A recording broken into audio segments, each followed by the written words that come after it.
This is Our Eye on the EU, Inter Alia's outlook on EU affairs through different lenses.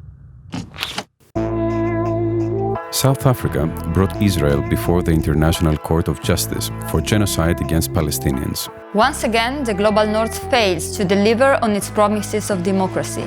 It is South Africa that stands up for Palestinian lives in court. People of the Global South know that solidarity is the first step in fighting colonialism. Bringing Israel to the International Court of Justice marks a necessary step towards a fair and impartial examination. Nonetheless, should the court recognize genocidal intentions by Israel, it still lacks concrete means to safeguard a ceasefire, also given in account that international law is being systematically disregarded. Oxfam announced that the world could get its first trillionaire in 10 years. Meanwhile, the EU has adopted new rules to tax big corporations.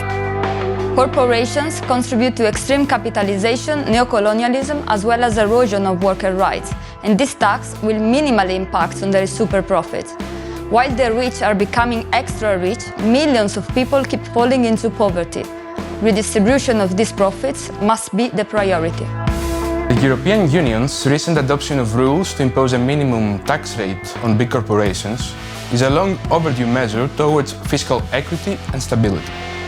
Naturally, EU's lack of ambition is apparent in counteracting tax havens and in preventing the exploitation of tax loopholes within EU states.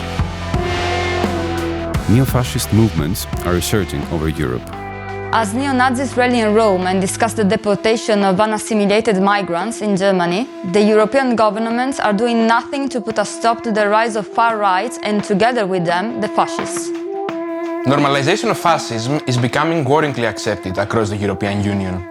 With the upcoming European elections in June, it is imperative that youth will stand firm against extremist ideologies. We must derail the possibility of a democratic deficit. It is our obligation towards democracy.